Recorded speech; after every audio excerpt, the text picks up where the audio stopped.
Volume.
Share mo sa TikTok.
Magandang gabi po sa lahat, kung saan man kayo naroroon ng panig ng Pilipinas. Magandang gabi po.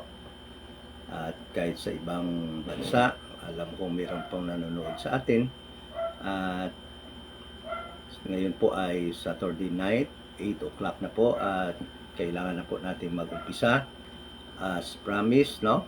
Schedule ng ating Bible study every Saturday night at 8 o'clock ay mag-umpisa po tayo. Nag-resume po tayo sa ating Bible study dahil medyo matagal nga po itong natigil. Humihingi po ako ng paumanhin, no, sa mga kapatid, mga friends, at sa mga nagsubaybay ng ating Bible study dati every Saturday ng gabi, at nawala po yun dahil nga sa mga importanteng mga bagay na ating gawin, mga secular na bagay. Kaya ngayon, andito tayo ulit upang pagpatuloy ang ating programang ito na pag-aaral ng ating Bible, King James Bible, rightly divided sa every Saturday's night. So, patuloy po tayo sa ating mga pagsagot po sa mga katanungan.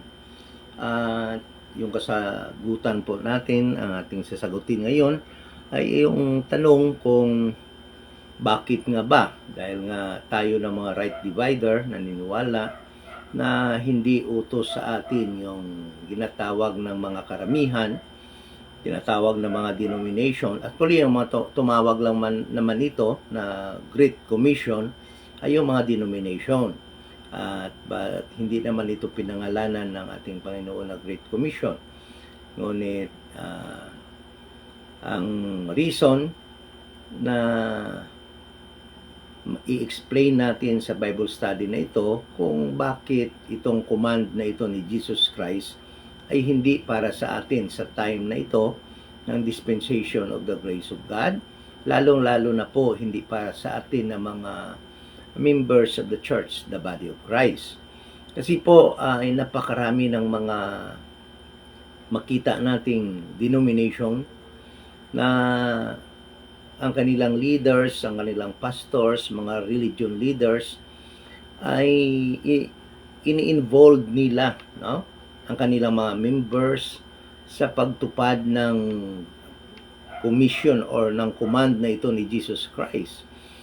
Unknowingly, no, dahil nga itong mga members ng mga denominations, lalo na sa mga Baptist, ay sumusunod sila sa kanilang leader o kanilang pastor. Kaya makita natin na napakaraming tao ang na-deceive, naloko, gamitin na natin yung terminology na naloko, napapaniwala na maling katuruan, at lalo na po, ang pinaka-worst is the spending their money for this purpose, nangungulikta yung mga pastors ng mga a big sum of money, no, na masabi natin upang gamitin daw, itutustos sa mga missionary na pumupunta all over the world, locally and even outside of the country, preaching the gospel of the kingdom. Yung gospel, kasi marami pong gospel ng kaligtasan sa Bible. Mali po yun ang turo na isa lang yung gospel. Napakarami pong gospel sa Bible, na makakaligtas. Depende po yun kung kailan, anong time ka nabuhay sa mundong ito.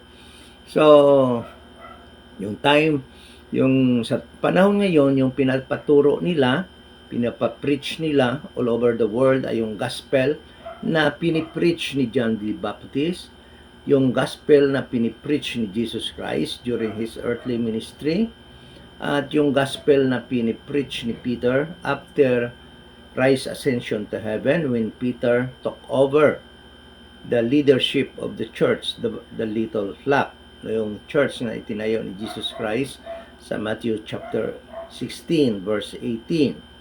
So napakaraming tao na naloko at gumagastos ng malaking pera upang magpahatid, magpadala ng mga missionaries locally and all over the world. At the truth is, this practice, became or naging isang malaking money collection na ginagawa ng mga denomination. Okay? So, ang kawawa, yung mga members of the church, dahil nga sumusunod lang sila sa kanilang pastor. So, sa Bible study na ito, ay i-lay down natin, ituturo natin kung bakit ang command na ito ay hindi para sa atin at hindi po tayo dapat sumunod sa command na ito. Okay? So, kung malaman na natin yon, maiwasan natin unang-una ang pagsunod sa maling turo. Pangalawa, ay makaiwas tayo sa malaking gastusin, sa pagpadala, contribution upang makapagpadala ng mga sinasabi nilang missionaries. Okay? At pangatlo, ay magkaroon tayo ng malinaw na pananaw at tamang belief, na with regard to these verses or sa ganitong katuruan. So, malaman din po natin dito na sa pag-aaral na ito, na while they were on their mission or while Peter and his group, habang ando doon sila sa kanilang pag-travel, preaching the gospel of the kingdom, ay malalaman din natin na hindi man lang sila, walang makita dito na nag-collection po sila ng tithe. Okay? Dahil isang kamalian yon na pagtuturo na yung grupo ni Peter ay nagkulikta ng tithe. Okay? So, first of all, upang maintindihan po natin ito, ay kailangan po natin ng unang-una malaman at maintindihan sa pamagitan ng pag-aaral rightly divided ng ating mga Bible.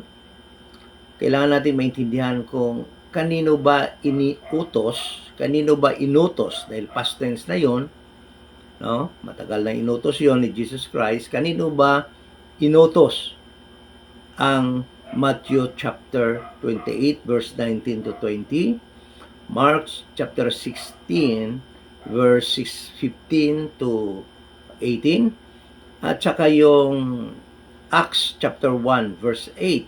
Kasi kung tutuusin mo, kung titingnan mo talaga yung Matthew chapter 28 verse 19 to 20, Mark chapter 16 verse 15 to 18, and Acts chapter 1 verse 8, ay isa lang yun. Isang kautusan lang yun. Sabay-sabay yun. Isang pagkasalita lang na ni Jesus Christ yun. But iba't iba ang nag-record po ng kautusan na yun ni Jesus Christ. At alam naman din po natin na nung inutos ni Jesus Christ yun, He was about to ascend to heaven. Okay? So, kasi perception ng karamihan that it was commanded in different period of time, no? But when it was written, nung isinulat ko yan ni Matthew, ang Matthew chapter 28 verse 19 to 20, at isinulat ni Mark yung Mark 16 15 to 18, ay pareho silang audience ni Jesus Christ nung sinabi nila yon. At nung sinulat nila yon, at nung madinig nila yon, ni-record nila, at si Matthew at saka si Mark, audience ni Jesus Christ doon sa Matthew chapter 28 verse 19 to 20, ay pareho silang audience ni Jesus Christ. At si Luke naman, alam naman natin na yung ministry ni Luke, nung pagsulat niya ng Book of Luke, no, he was only gathering or documenting, no? He was commissioned by somebody, no? Then Luke traveled and gathered information about the work of Jesus Christ with regard sa kanyang earthly ministry hanggang doon sa Book of Acts chapter 1. So, nung ma-record na yun ni Luke doon sa Acts chapter 1, it was actually nanggaling na sa kanyang investigation or gathering of information. So, medyo huli na yung pagka-record ni Luke. Yung kanyang pag-record niyan, galing na sa mga taong kanyang inimbestiga, kasi parang kumuha siya ng documentary with regard to the works of Jesus Christ. Then, alam naman natin yun, pati sa work ng mga apostles, ni-record na yan yung Book of Acts. So, si Luke, hindi na niya na-record sa Book of Luke, with regard sa command ni Jesus Christ to go to all nations and preach the gospel, the kingdom gospel, kung doon na niya na isulat sa Book of Acts. Medyo huli nga siya. Dahil nga, wala naman si Luke doon nung sinabi ni Jesus Christ yan doon sa Mount, kung saan na-gather niya ang kanyang mga disciples, kanyang mga apostles, at he was about to ascend to heaven nung sinabi niya yan. Wala doon si Luke. So, ang resulta ng chapter 1 of Acts, verse 8, was the result of Luke gathered information, investigating, interviewing people with regard kung anong nangyari sa ministry ni Jesus Christ hanggang umakyat siya doon sa langit. So, yung nasabi ni Jesus Christ doon sa Matthew chapter 28 verse 19 to 20 ay nasabi ni Mark, na-record ni Mark sa kanyang book na Mark 16, 15 to 18, ay doon na ni Luke na i-record sa Acts chapter 1 verse 8. So, naintindihan natin? So, ibig sabihin ko, yung ni-record ni Mark at saka ni ni Matthew, sabay nilang nadinig yun kasi they were audience of Jesus Christ nung sinabi niya yon when he was about to ascend to heaven in the Mount of Olives. Di ba? So, doon niya ginather yung kanyang mga apostles at sinabi niya doon yung command na yan. So, definitely, malalaman kaagad natin kung kanino sinabi yon. Okay? So, the three things na dapat natin malaman, kanino niya sinabi yon, yung Matthew chapter 28 verse 19 to 20, Luke chapter 16 verse 15 to 18, ang Acts chapter 1 verse 8. Yan ang pinaka-crucial na information na dapat natin malaman at intindihin upang maintindihan natin bakit hindi na tayo sa time na ito ng dispensation of the grace of God, ang members of the church, the body of Christ, bakit hindi sa atin command yan? Bakit hindi na tayo required to go and preach that gospel na nai-preach nila ni Peter? Okay? Then, pangalawa, alamin natin kung saang lugar pinapapreach ni Jesus Christ. No? What place, what countries or places they were commanded to preach the gospel of the kingdom. Okay? Then, the third information na dapat malaman natin, did Peter and his group was able to fulfill Matthew chapter 28 verse 19 to 20, Mark chapter 16 verse 15 to 18, and Acts chapter 1 verse 8.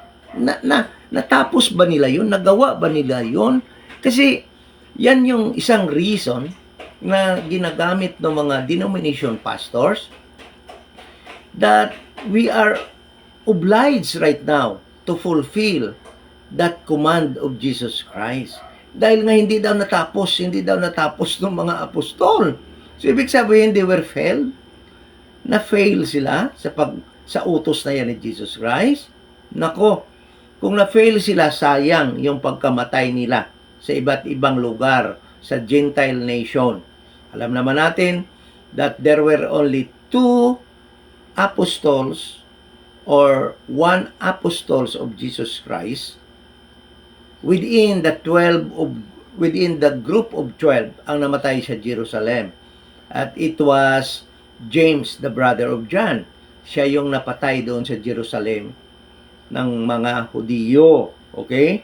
But all other apostles, including sa Matthias who replaced Judas, were not killed or hindi sila namatay sa Israel or sa Jerusalem. No?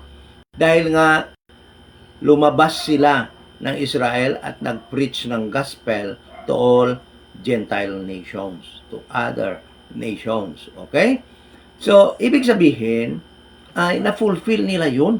Kaya that command was already fulfilled by the people where Jesus commanded, to whom Jesus commanded Matthew chapter 28 verse 19 to 20.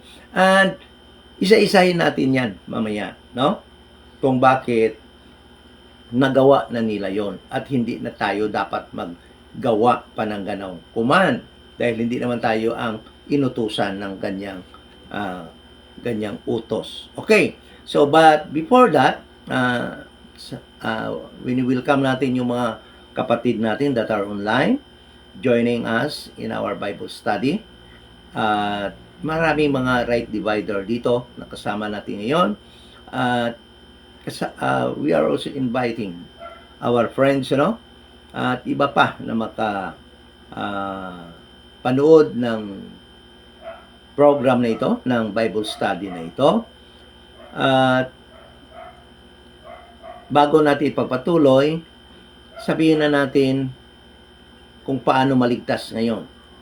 So, in this dispensation of the grace of God, kung andito pa tayo talaga sa dispensation of the grace of God. Dahil nga, I already believe that we are already in the period called by Jesus Christ, no? The beginning of sorrows. I do believe that we are already in the period called by Christ, the time of Noah. I already believe that we are also already in time sa panahon ng Gomorrah. At it started, I do believe, nung pag-sign ng Israel ng peace plan between Gaza and Israel. Kaya nga tahimik na ngayon sa Gaza, wala nang gulo ngayon sa Gaza because they are now developing Gaza, no? And it was signed, no, by Israel sa pamagitan ng pag-broker ng many nations, as mentioned in Daniel 9:27. But meaning we are already in the 70th week of Daniel, and we are already in the transition going to the last 3.5 years of, or the tribulation period ng 70th week of Daniel. And we are looking na mangyayari yon in 2030, no? Because of World Economic Forum program called 2030 that will be implemented in 2030. At kung titingnan nyo yan, pag-aralan nyo yan, ay hindi mangyayari yon, yung 2030 agenda ng World Economic Forum, without control. And alam naman natin na yung tribulation period is all about control of one leader, the Antichrist.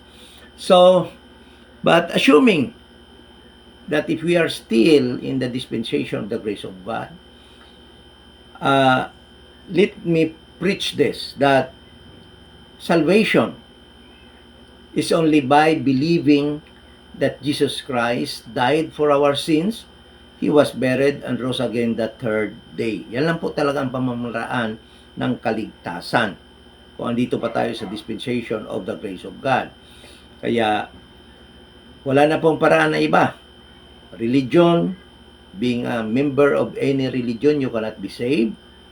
Being a good person, being a member of a good family, no, you cannot be saved. Only by believing the gospel of the grace of God. So, kung gusto mo maligtas, assuming we are still in the dispensation of the grace of God, believe Jesus Christ died for your sins. He was buried and rose again the third day. So, before we dive in sa ating Bible study, let us first begin with prayer.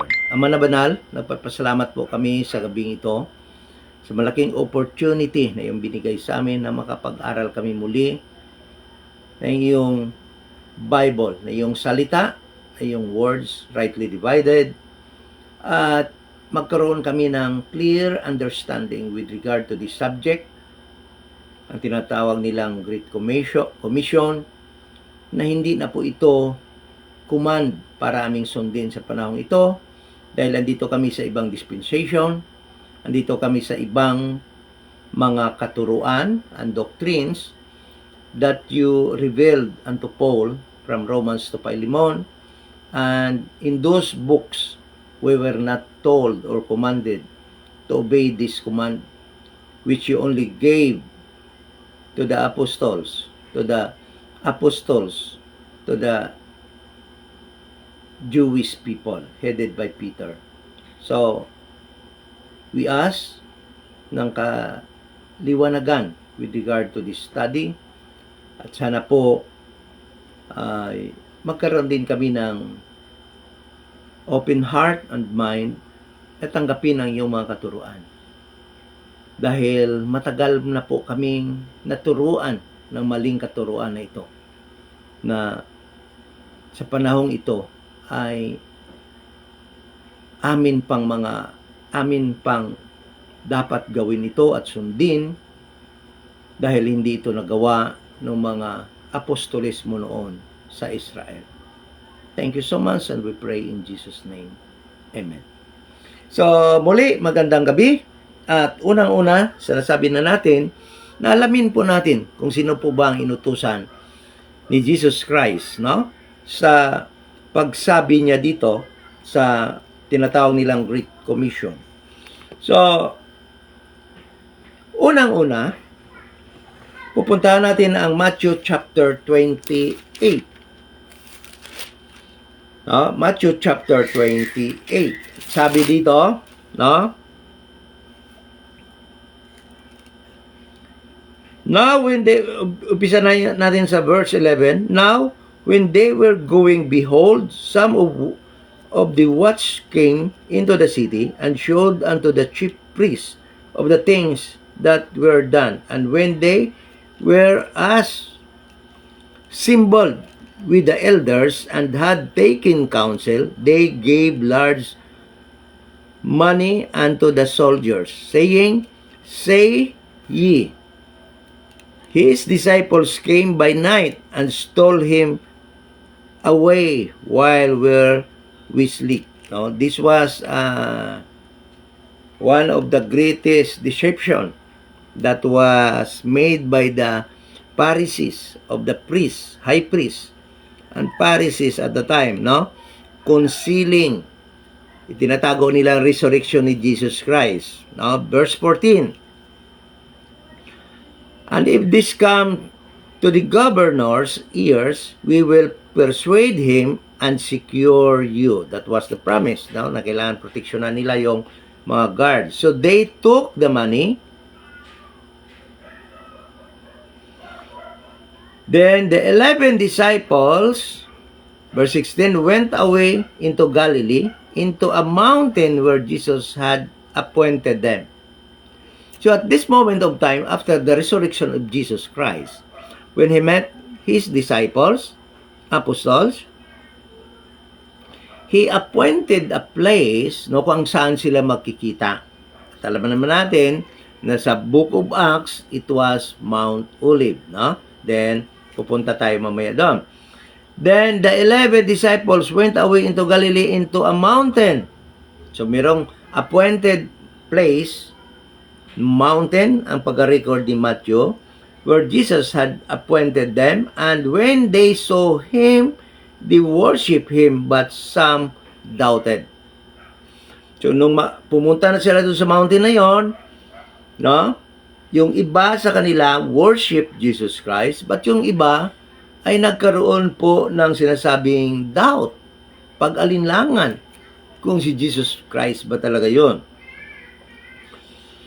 In verse 18, ang sabi dito, and Jesus came and spake unto them, saying, All powers is given unto me in heaven and in earth.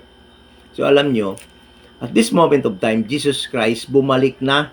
Kasi, ang alam kasi natin na si Jesus Christ, yung ascension niya, yung sa Book of Acts, doon siya umakyat. The truth is, bago siya umakyat dyan sa Book of Acts, bago pa siya ay pumunta na siya doon sa langit, sa heaven. And he was ordained by God the Father in heaven, and all power was given already unto him at the time. So makikita mo yan.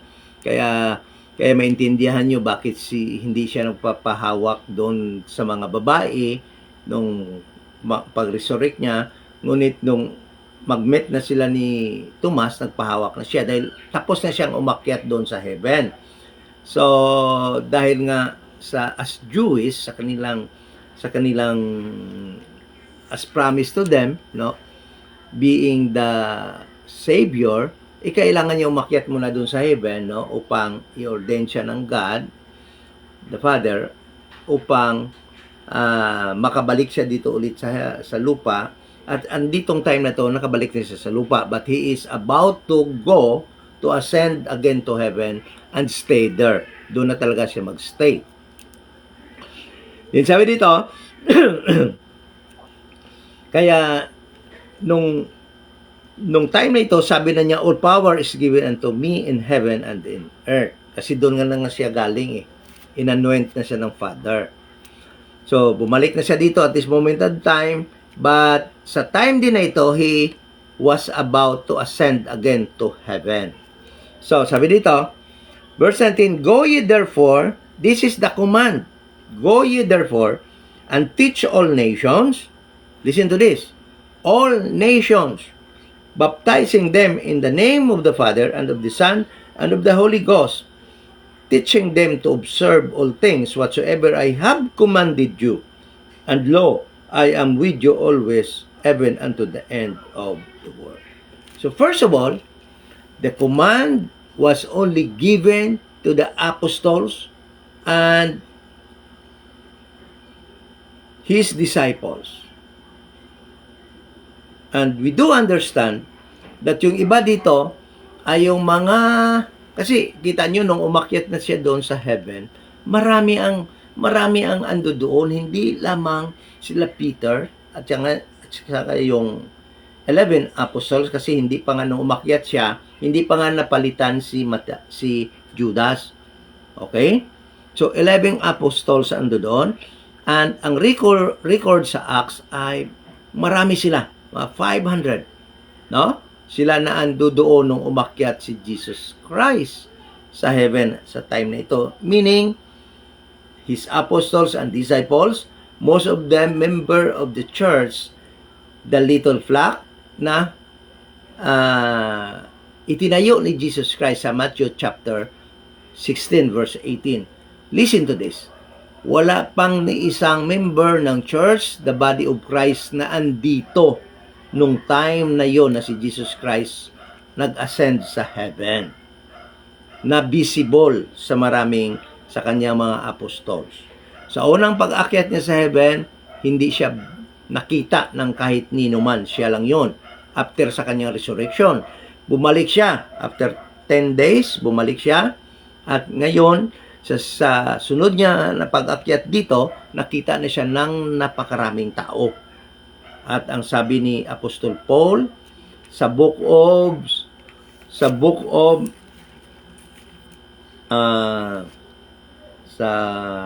of Corinthians, marami sila ang nakakita. Okay? So, ng kanyang resurrection hanggang sa kanyang pag-ascend sa heaven. So, unang-una, the command was very specific that it was only commanded to his apostles and disciples, members of the church, the little flock. Okay? And the command is to go, sabi dito, unto all nations. So there was now a change of place. May nabago na kung saan sila pupunta, kung saan sila magpipreach. Bakit may nabago na?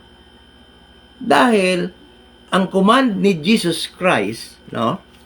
Ang command ni Jesus Christ sa kanila ni Peter in Matthew chapter 10 was very specific that they should also preach the gospel of the kingdom to the lost sheep of the house of Israel.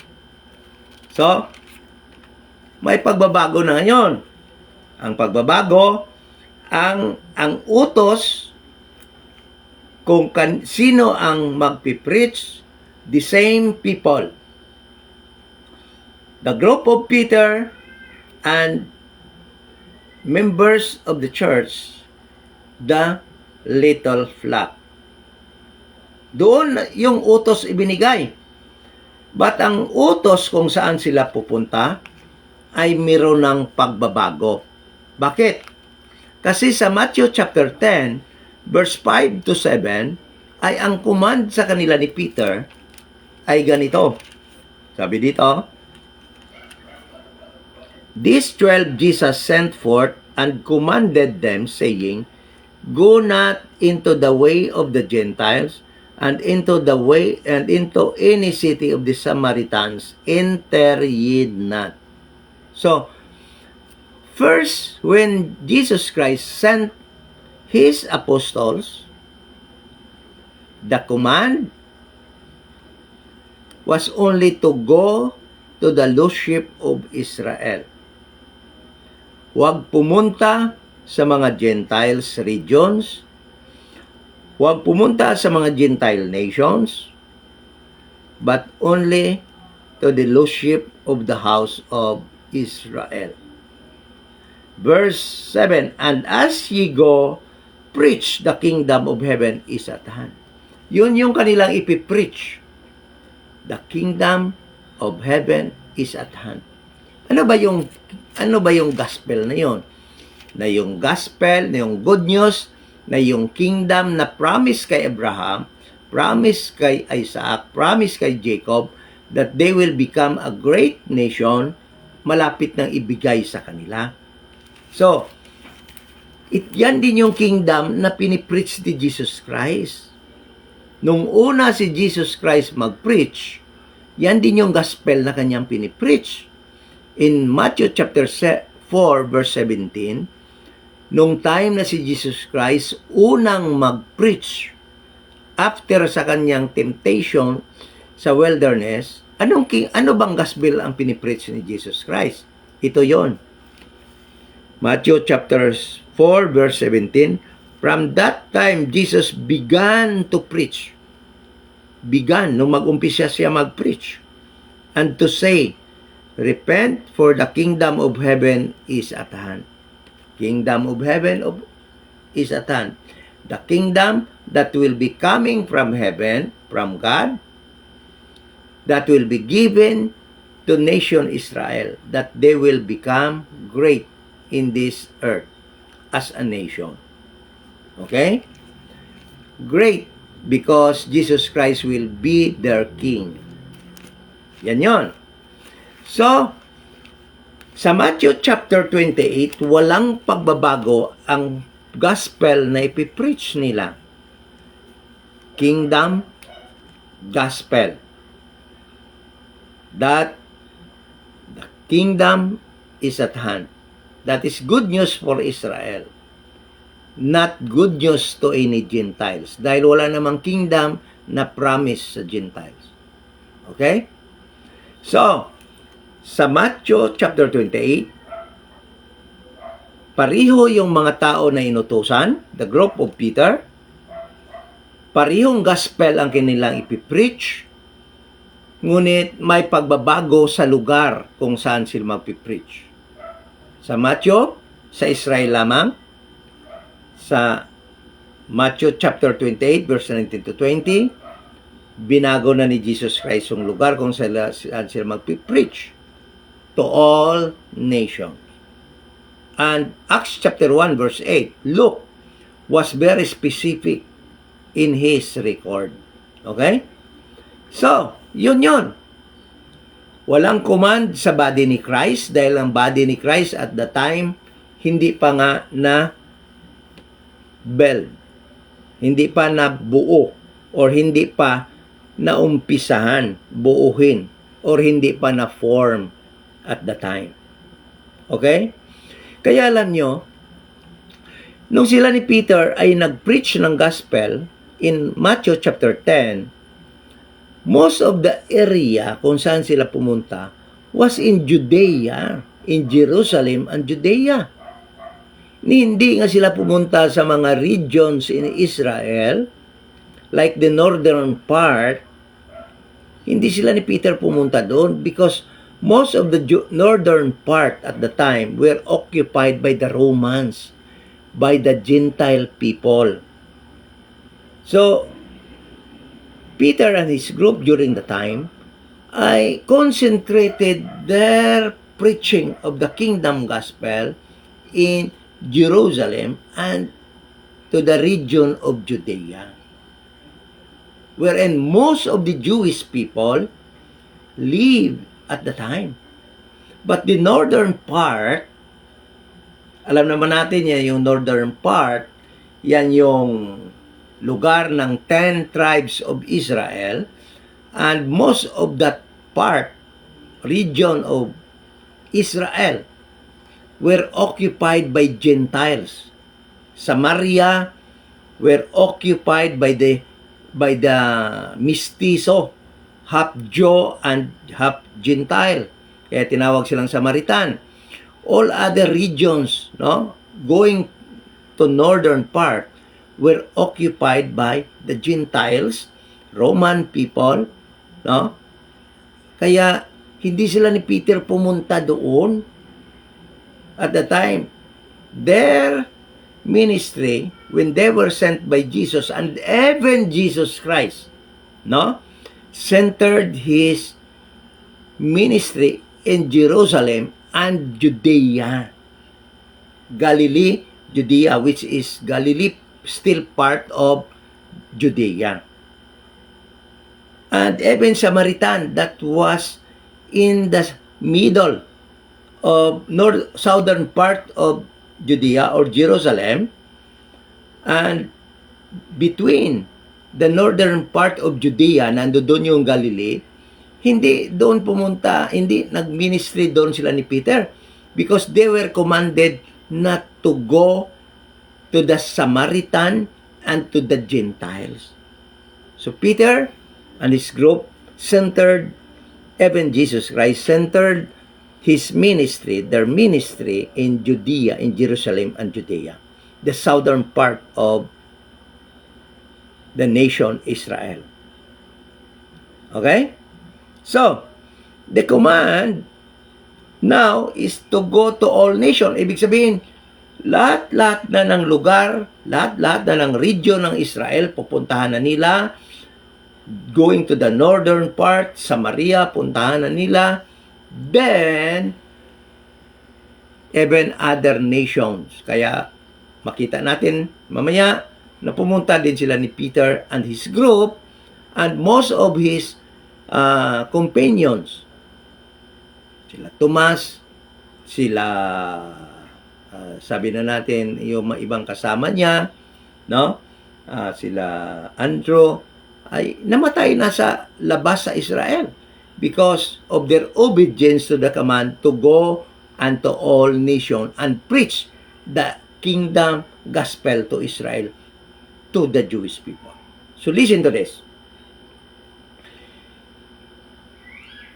Matthew chapter 28, verse 19 to 20, the command was given to Peter and his group, members of the church, the little flock, that was built by Jesus Christ in Matthew chapter 16, verse 18.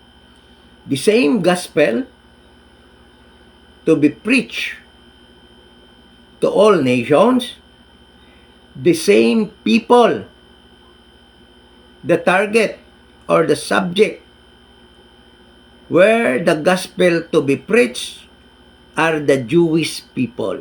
Dahil nga ang gospel na ito are only for the Jewish people. Ibig sabihin ni Jesus Christ, sa time na ito, hindi nyo pa napuntahan ang mga lugar na yan, regions na yan na kung saan maraming Gentile at mga Jews na nakatira sa Gentile provinces and nations.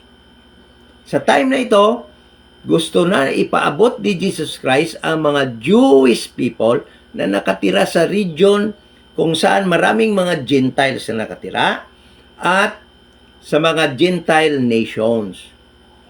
So, Peter and his group magdadala pa rin ng gospel of the kingdom sa mga Jewish people lamang na nakatira sa Gentile regions of Israel and Gentile nation outside Israel. That was the command. So, Peter and his group ay hindi magpipreach sa mga Gentile people, but Gentile Jewish na doon na nakatira sa Gentile regions and Gentile countries. Yun ang target nila ni Peter. Doon sila magpipreach. Okay? So, Mark chapter 16. Mark chapter 16. Punta tayo sa Mark chapter 16. The same command the same time na i-command ito ni Jesus Christ, but different person ang nag-record. And at this moment, ang babasahin natin yung record ni Mark. Okay? Sabi dito, Mark chapter 16 verse 15, and he said unto them, Go ye into all the world and preach the gospel to every creature. Every creature. Okay? The gospel to every creature. He that believeth and is baptized shall be saved. But he that believeth not shall be damned. And this sign shall follow them that believe in my name. Shall they cast out devils? They shall speak with new tongue, and they shall take up serpents, and if they think any deadly thing, it shall not hurt them. They shall lay hands in the sick and shall recover. So, listen to this.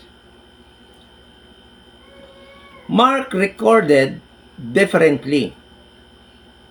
He added, dinagdag niya yung mga miracles that will happen to them that will believe the gospel of the kingdom that will be preached unto them.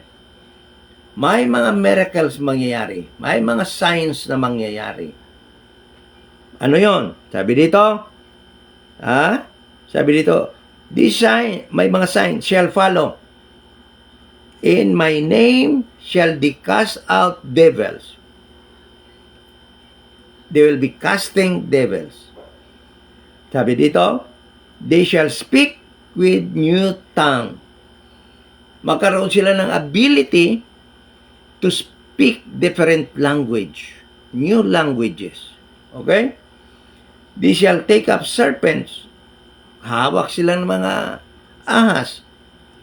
Ngunit hindi sila mamatay kung makagat sila. They shall lay hands on the sick and they will recover. These are the signs. And, you know, alam natin na lahat ito ay nangyari noon. Okay? Then,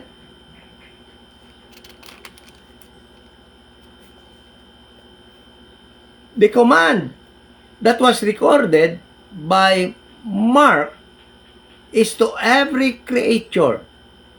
So, listen to this. To every creature.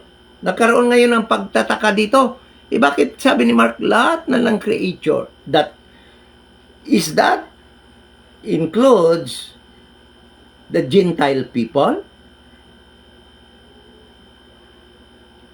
Nag-include na ba yun ng Gentile people? Dahil nasabi dito, every creature. So, let us now compare scriptures. Okay? Let us now compare scriptures. Dahil, kung mangyari yan, nagkaroon sila ng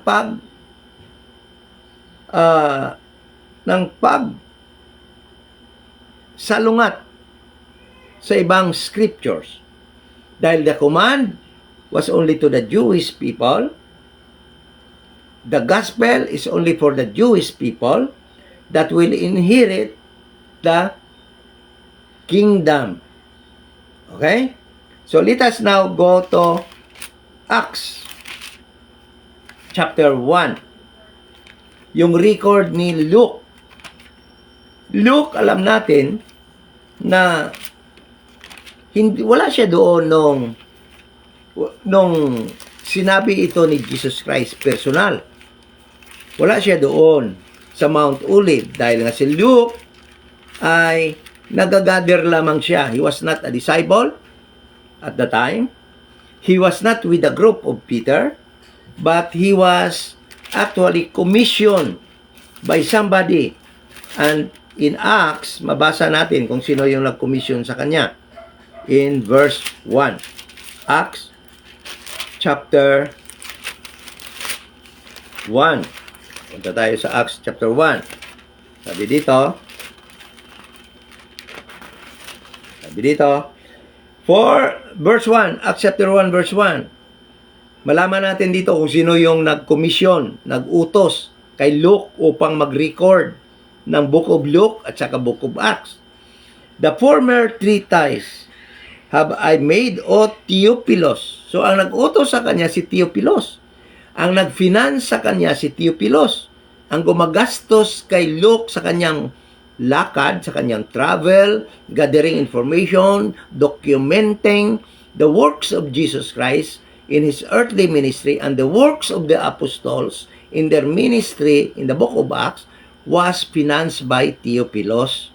Kaya nagre-report siya kay Theophilus. So, sabi niya dito, no, in the Book of Acts, that, sabi niya dito, until the day in which he was, verse 2, taken up. So, yung record niya dito, until the day hanggang si Jesus Christ was taken up to heaven. Through the Holy Ghost had given commandments unto the apostles whom He had chosen. So, si Jesus Christ daw ay nagbigay ng command unto His disciples whom He had chosen. The group of Peter. Okay? And those who were there during His ascension to heaven. Verse 3.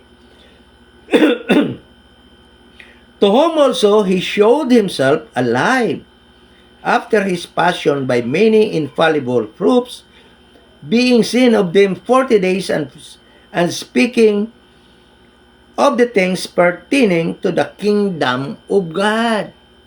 So when Jesus Christ about to ascend to heaven, when He was with the apostles 40 days and 40 nights, what happened? He was speaking unto them things pertaining the kingdom of heaven. Okay? The kingdom of God that was about to be given to Israel.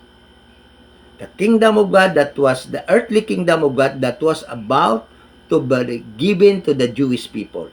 Kaya alam nyo, yung mga disciples, yung naintindihan nila lahat, yung earthly kingdom ni Jesus Christ, na si Jesus Christ magre-reign over them as King of Kings. Wala silang naintindihan regarding sa heavenly kingdom because heavenly kingdom was not promised unto them. But Christ's earthly kingdom that will be given unto them from God the Father in heaven to them on this earth. Okay? Verse 4. And being assembled together, so he was, Luke here was referring Matthew chapter 28 na nag-assemble sila together doon sa mount, sa bundok kung saan sila sinabihan ni Jesus Christ na magkita-kita sila doon. Being assembled together, sabi nito, with them commanded them that they should not depart from Jerusalem, but wait for the promise of the Father, which saith, Ye have heard of me. For John truly baptized with water, but ye shall baptize with the Holy Ghost not many day hence. When they therefore were come together, they asked of him, come together doon na sa bundok, no? Kung saan magkikita sila. Come together. Lord, so they asked of him, Lord, wilt thou at this time restore again the kingdom of Israel? Alam nyo, never Peter and his group asked, Lord, ngayon mo na ba kami dadalhin doon sa heaven? I-rapture mo na ba kami papuntang heaven? Never. Never Peter talked about that. Never Peter and his group asked Jesus Christ about that. But they were concerned of the kingdom that will be given to Israel, wherein they will reign with Jesus Christ as judge of the kingdom. Okay? So, But Jesus Christ answered and said unto them, It is not for you to know the times of the season, which Father hath put in his own power. But ye shall receive power after that the Holy Ghost is come upon you, and ye shall what? Ye shall be witnesses unto me, both in Jerusalem and in all Judea and in all Samaria and unto sorry the uttermost part of the earth. Listen to this. Luke gathered information that the command of Jesus Christ to the apostles and the disciples is to be his witnesses beginning in Jerusalem, in Judea, and in Samaria, and unto the uttermost part of the earth. Wala ng exemption. Lahat ng lugar dapat pupuntahan na nila. Ngunit mag-uumpisa sila sa Jerusalem, Judea. Ibig sabihin, these people, the group of Peter, will start their ministry in Jerusalem, in Judea, in Samaria, then after that, to the regions in Israel, specifically the northern part na hindi pa nila napuntahan, then pagkatapos niyan, to the uttermost part, outside Israel, the Gentile nations, pupuntahan nila, hanapin nila yung mga Hudiyo na doon nakatira, at i-preach yung kingdom gospel sa kanila. Okay? Hindi sila pupunta sa mga Gentile na tao. Dahil yung mga Gentile na tao ay kumuha si Jesus Christ ng ibang apostol in the person of Paul, at doon sila yun yung mga target or yan yung audience ni Paul na kanyang i-preach ang gospel of the kingdom. So meaning to say, when Peter and his group were commanded by Christ in Matthew, Mark, and Acts chapter 1 verse 8, to go and preach the gospel of the kingdom that was preached by John the Baptist, preached by Jesus Christ in Matthew chapter 4 verse 17, preached by Peter and his group in Matthew chapter 10 verse 7, ay ipipreach nila sa mga beginning in Jerusalem, sa mga Jew in Jerusalem, and in Judea, and in Samaria, and to the northern regions of Israel na hindi pa nila napuntahan, then to the Gentile nations all over the earth. At mga kapatid, ang sabi ng mga Baptist denominations and other denominations, hindi nagawa nila ni Peter ito. Kaya tayo ang gagawa ngayon. Mali po yan, ang belief na yan. Nagawa po yan nila ni Peter. Natapos po nila yan. So, ang tanong, Brad, paano mo nasabi na nagawa na nila yan? At hindi na yan natin gagawin? Ha? Tingnan mo to. Ha?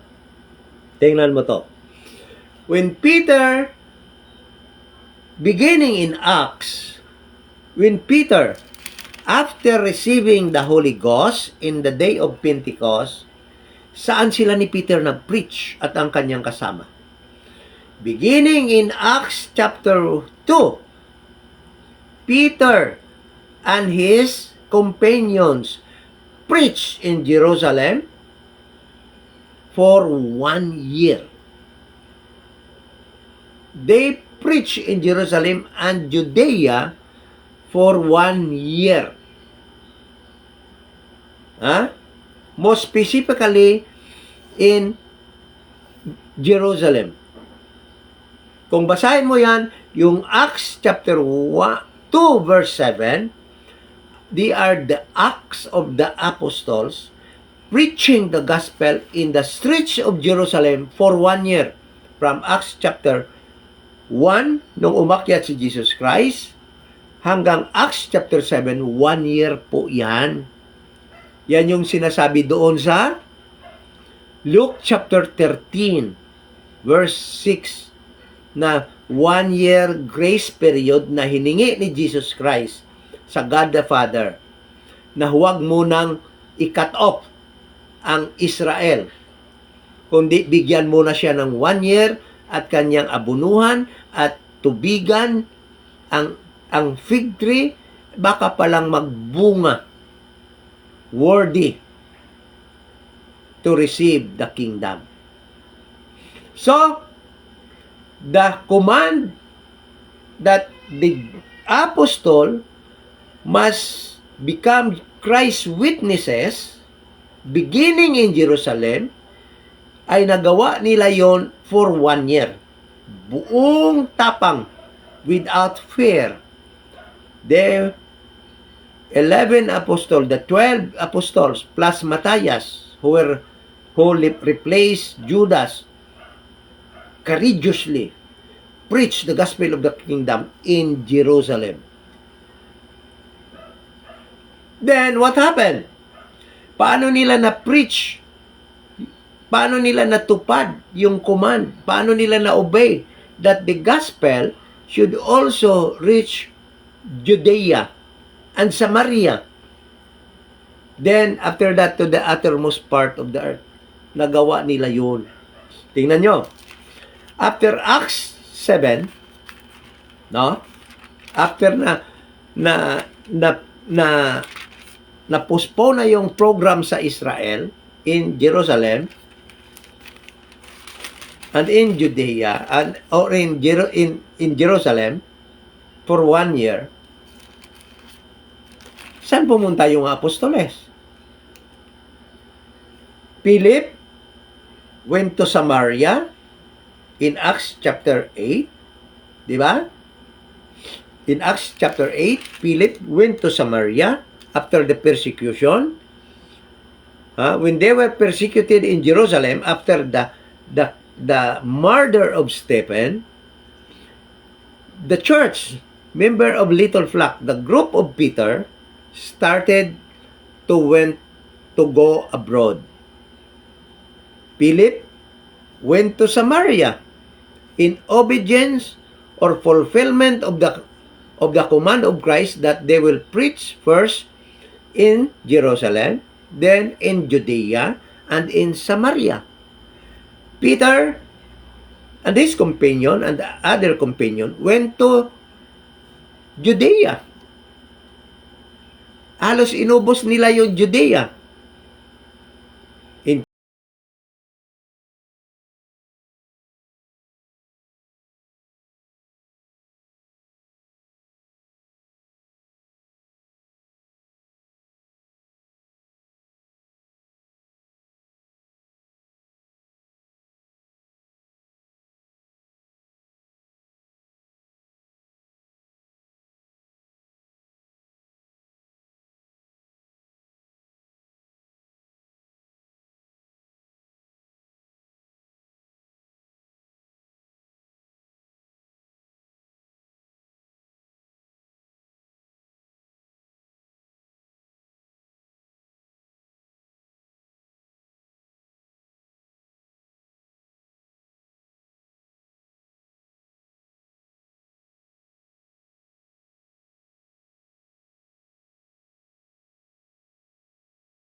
actually went to the Gentile countries and preached to them.